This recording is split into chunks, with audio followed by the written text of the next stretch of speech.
aquela história de que as aparências enganam? Você vai ver o quanto isso é verdadeiro no mundo da mecânica.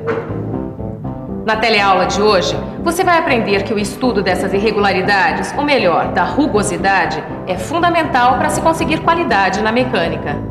E agora atenção, porque a nossa teleaula já está começando.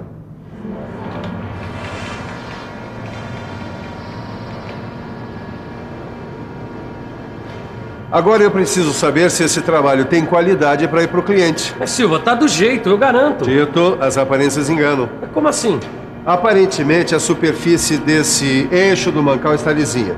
Agora nós precisamos saber se ela está apropriada para o tipo de função que ela vai desempenhar. Eu acho que eu entendi. É por isso que as exigências de acabamento da superfície externa, da tampa e da base do mancal são menores. Porque a função desses componentes não pede que eles sejam tão lisos. Exatamente, é isso aí, Tito. Aliás, é fácil encontrar essa mesma relação ao nosso redor. Aqui perto da fábrica, logo depois do viaduto, usaram um tipo de asfalto mais áspero do que o normal, que é para facilitar a freada dos carros que vêm descendo. Para essa função, o melhor é que o asfalto não seja nada liso.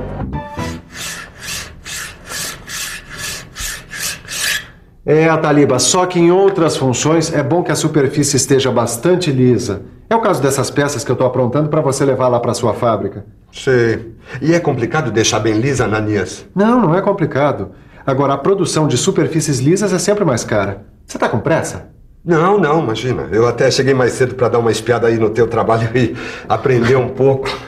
Agora, como é que se consegue um melhor acabamento? Olha, existem diferentes processos de fabricação de componentes mecânicos que determinam acabamentos diversos em suas superfícies. E quando é preciso que a superfície seja perfeitamente lisa? Por mais perfeitas que as superfícies sejam, elas sempre apresentam irregularidades. Essas irregularidades podem ser divididas em dois grupos. Os erros macrogeométricos são erros de forma que podem ser verificados usando instrumentos convencionais de medição, como micrômetros, relógios comparadores e etc. E como acontecem esses erros?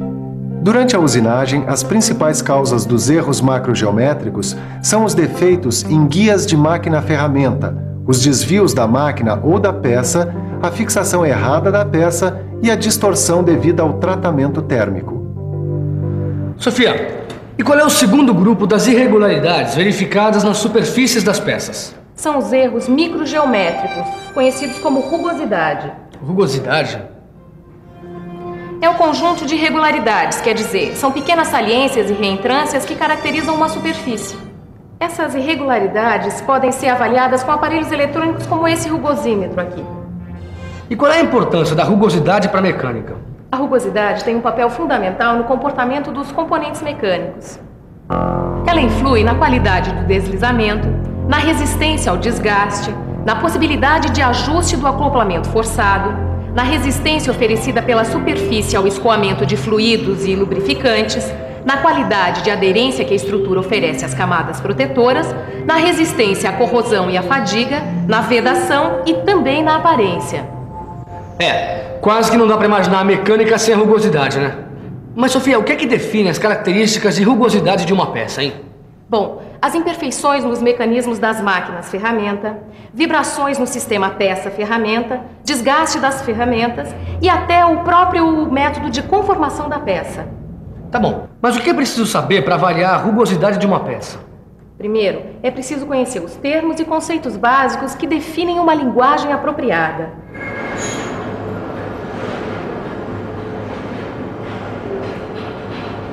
Silva, você conhece esses termos e conceitos básicos? Olha, Tito, eu te confesso que aprendi isso há pouco tempo. O primeiro conceito é o de superfície geométrica. É a superfície ideal estabelecida no projeto, sem erros de forma e acabamento. É bem diferente do segundo conceito, o de superfície real. É a superfície que limita o corpo e o separa do meio que o envolve com todas as irregularidades deixadas pelo método usado na sua produção. Mas ainda tem outro conceito, que é o de superfície efetiva. É a superfície avaliada pela técnica de medição. Só que os diferentes sistemas de medição podem resultar em diferentes superfícies efetivas. Mas além dos conceitos de superfície, ainda existem os conceitos de perfil. E como é que é isso, Ananias? Bom, o primeiro é o perfil geométrico. É a intersecção da superfície geométrica com um plano perpendicular, resultando uma linha reta. Isso é diferente do perfil real.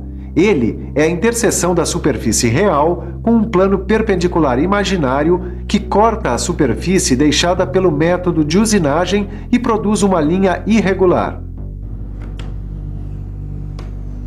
Isso aqui tá parecendo exame médico. Parece, mas não é. Esse aqui é o perfil efetivo. É a imagem aproximada do perfil real, obtida por meio de um instrumento de avaliação, o rugosímetro, mas sem filtrar as ondulações. Mas e se filtrar as ondulações? Bom, aí a gente vai ter esse perfil de rugosidade. Ele é obtido a partir do perfil efetivo, através de um instrumento de avaliação, o rugosímetro, mas depois de uma filtragem. Assim, é possível eliminar a ondulação própria da peça. Então quer dizer que sem a filtragem, o traçado de rugosidade recebe interferência do formato da peça. E com a filtragem, podemos avaliar apenas a rugosidade livres do formato da peça, é isso? Exatamente. E será que você não se lembra dos elementos que fazem a composição da superfície? Lembrar eu lembro, mas... Vamos pensar um pouco? Vamos pensar um pouco. Deixa eu ver. O primeiro elemento é a rugosidade ou textura primária, que é o conjunto das irregularidades provocadas pelo processo de produção.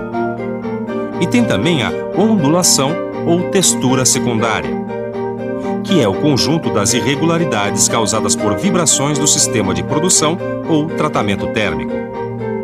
A orientação das irregularidades é a direção geral dos componentes da textura. Agora, o passo das irregularidades é a média das distâncias entre as saliências, sendo que D1 é o passo das irregularidades da textura primária e D2 é o passo das irregularidades da textura secundária. E para fechar, o último elemento é a altura das irregularidades das texturas primárias. Silva, deixa eu medir a rugosidade dessa peça aqui com ondulações. Mas antes você precisa conhecer alguns critérios para avaliar a rugosidade. Mas que critérios? Um deles é o comprimento de amostragem, também chamado de cut-off, que é um termo inglês. Mas como assim? Toma-se o perfil efetivo de uma superfície num comprimento LT, que é o comprimento total de avaliação. Dentro dele chamamos o comprimento LE de comprimento de amostragem. O comprimento de amostragem em aparelhos como esse rugosímetro ou cut-off não deve ser confundido com a distância percorrida pelo apalpador sobre a superfície LT, ou seja, comprimento total. É recomendado pela norma ISO que os rugosímetros devam medir 5 comprimentos de amostragem e indicar o valor médio. Então a distância percorrida pelo apalpador deverá ser igual a 5 LE, mais a distância para atingir a velocidade de medição LV e para a parada do apalpador LN. Agora, como o perfil apresenta rugosidade e ondulação, o comprimento de amostragem filtra a ondulação. Sabe, Ananias, eu só não entendi como é que esse comprimento de amostragem filtra a ondulação. Olha, é bem fácil, tá, Taliba? Olha, imagina que essa folha de amianto aqui represente a peça que vai ter a sua rugosidade avaliada. Imagine que esta ondulação seja a ondulação da superfície da peça. Trabalhando com trechos da superfície, é como se o cut-off filtrasse a ondulação e acabasse com a sua interferência. Assim, a ondulação não entra na medição que se faz da rugosidade. Muito bom esse negócio do cut-off, filtrar a ondulação. Assim, dá para avaliar a rugosidade e nada mais. É bom mesmo, Caio. Mas para fazer uma boa medição, você tem que levar em conta os sistemas de medição da rugosidade superficial. E quais são esses sistemas? São usados 2 sistemas básicos de medida. O da linha média M, que é usado em vários países, inclusive no Brasil, e o da linha envolvente E. Então me diz como é que é esse sistema M, utilizado aqui no Brasil. Olha, Caio, no sistema de linha média ou sistema M, todas as grandezas de medição da rugosidade são definidas a partir do seguinte conceito de linha média.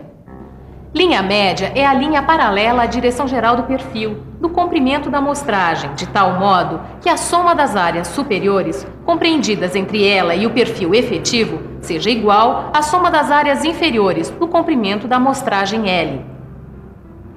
Entendi.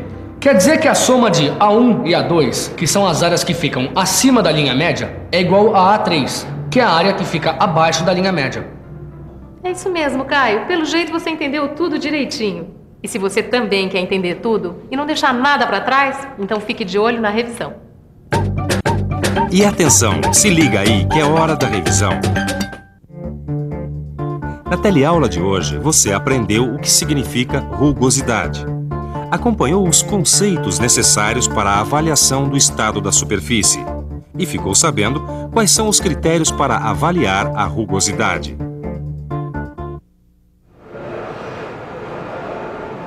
Ah, agora sim essa peça tem qualidade para ir para o cliente.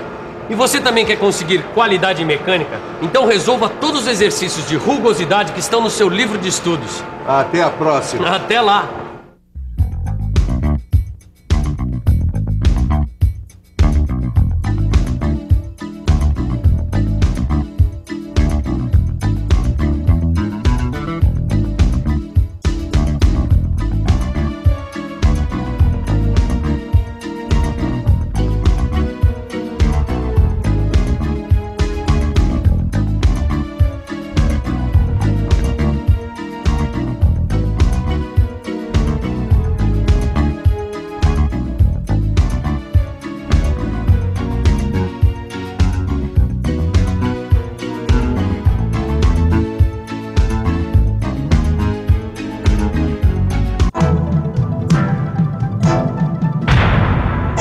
Telecurso 2000, um programa de educação do Sistema Fiesp e da Fundação Roberto Marinho.